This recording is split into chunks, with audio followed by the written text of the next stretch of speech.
Hi everybody, Professor Snart checking in here as we continue on with our English 1102 course. So you're hearing my voice, but you're not seeing me. You're seeing a screenshot or a screen capture of obviously our course. So I'm going to point us to a couple of things going on here, again, just as a way of sort of keeping us on track. So always looking at those due dates. Let's see where we're at. Moving pretty quickly, right? So we've obviously finished units 1 and 2. It's Friday when I'm recording this, and so we're turning around kind of across the weekend there to look at Unit 3, due Tuesday. And again, always be sort of glancing ahead. So this is due Tuesday, but pretty quick turnaround to Thursday.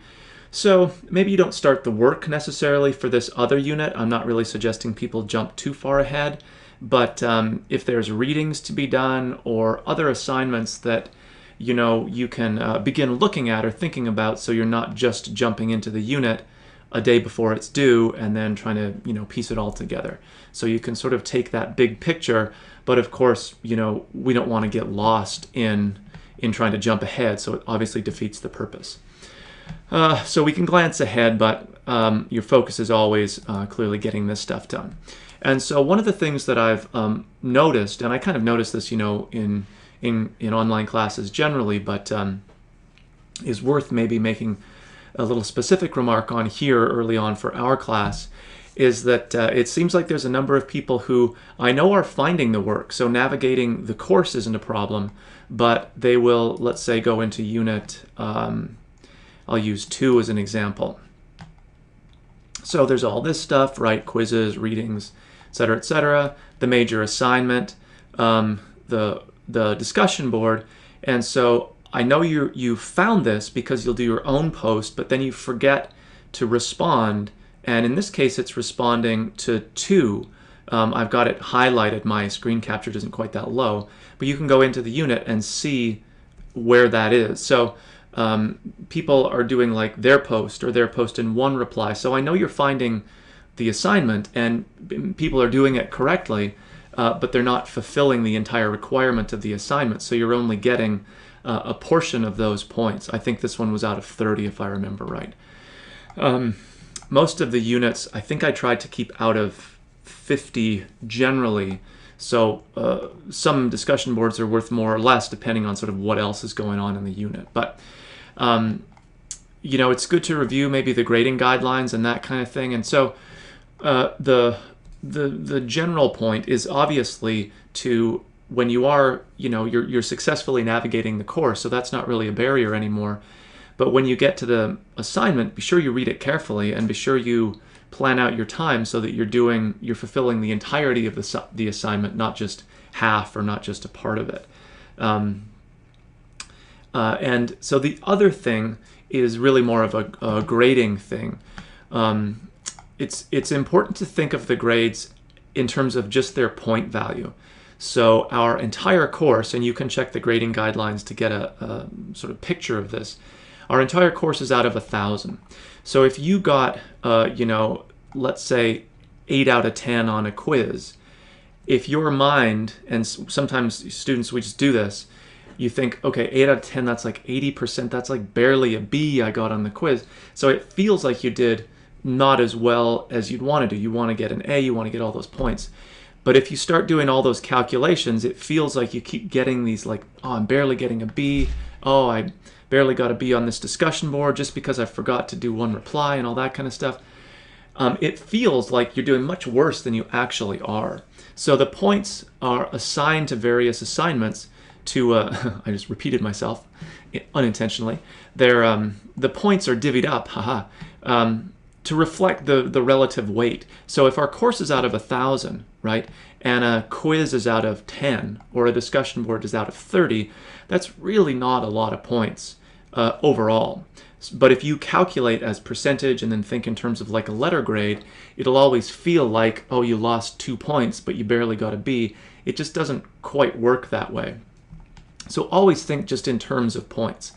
And then what you'll see is that as we get into, whoops, let me go into our units list here. As we get deeper into our course and actually start writing our essays, There's another sort of smaller writing assignment coming up, and then of course the final essay. I've reserved the points primarily for those assignments. So you'll see that the first essay is, 100 or whatever, and the last one is substantially more. So if you're getting like even 15 out of 30 on a discussion board, that's not great, and it's probably because you didn't fulfill all the requirements, but it's not like all of a sudden you're a B student or a C student or you're going to fail the course because you didn't do very well in a small point assignment. If anything, it's kind of a little wake-up call to make sure that you're finding the assignment, you're doing part of it correctly, but then you have to do all of it correctly.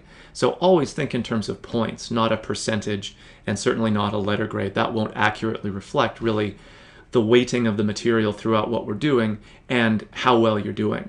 So the other thing to say about that is basically what I'm looking for in these, or what I was looking for in these first couple of discussion boards, was just that you're sort of invested in doing them. You take some time, there's some thought, you're reflecting on readings we've done or what other people have posted in their posts, and that was it. So if you did all that stuff, you had developed posts and replies, you got full points. And if you didn't get full points, it's probably because, again, you maybe just forgot a piece of the assignment, like the replies or not enough of the replies or whatever, or you maybe just didn't really develop things very much.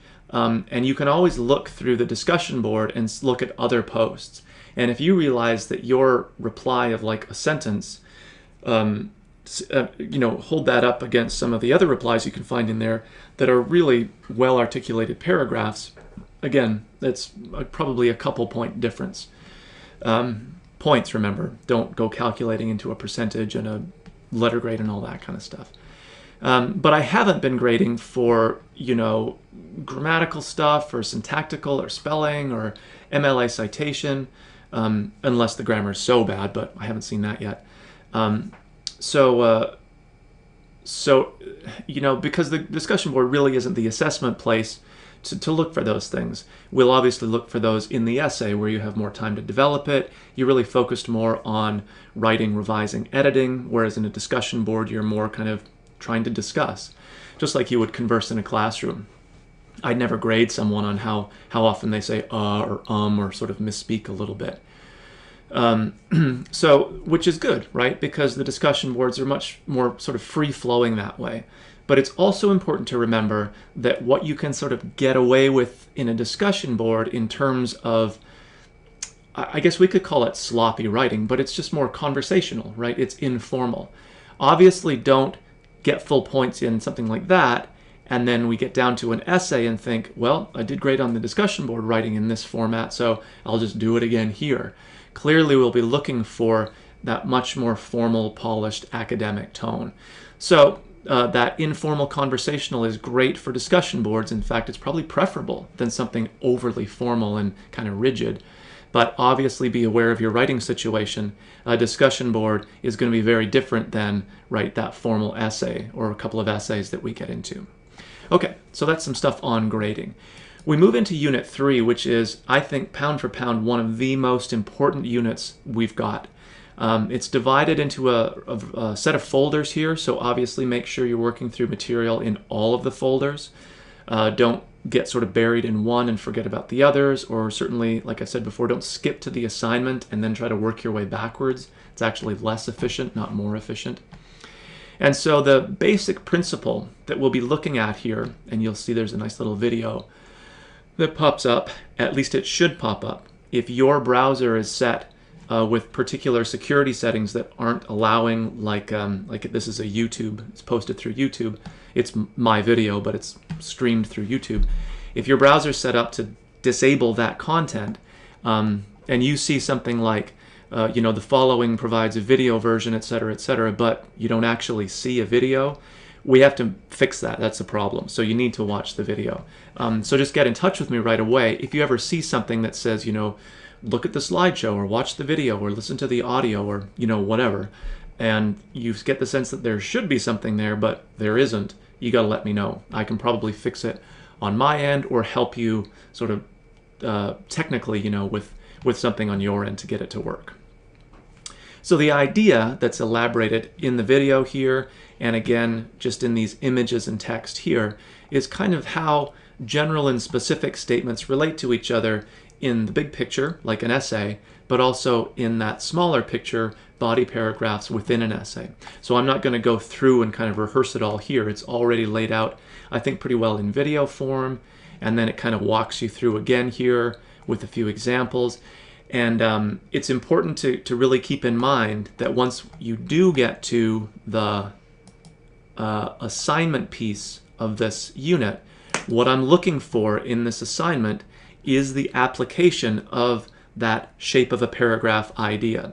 So again, I really try to walk you through here reminders of like what I'm looking for, what you know, sort of that conversational stuff that you really want to avoid in this more formal writing assignment. And remember, I'm looking for, okay, did the person understand that shape of a paragraph idea, and can he or she now apply it in the assessment situation? Think of it as if you were taking a history class and we talk about the Civil War, and I give you a bunch of dates that things happened, and then I give you a test and I say, okay, fill in the blank for the date that all of these events occurred, right? I'm assessing in that test, did you pay attention in class or read material online or, you know, do whatever, and can you now show me that you get it, right? Ours isn't precisely factual or just data like that, but the link between course concept, the shape of a paragraph idea, and the assessment is as close, right? So it's not everything under the sun that I'm suddenly looking for, so that writing is just this mysterious thing that you either can or can't do. That's absolutely not the case. I'm trying to make it really apparent that what I'm looking for in this assessment is the application of the idea, the course content, if you want to think of it that way, that's elaborated primarily in this folder right here, the shape of an essay or shape of a paragraph idea. This is also an important point for us to start thinking about MLA citation. So there's a whole link over on the course menu side with sort of resources and handouts and models and examples and video walkthroughs and all kinds of stuff. So take your time looking at that. You'd never like memorize this exactly. It becomes habit after a while. But what you'll do is, you know, as you're writing your paragraph for this assignment or as you're writing an essay, you'll be aware that this resource exists and you'll go back to it. You'll be like, okay, I've got a quote from the story. How does that look? And then you'll find an example of how that looks.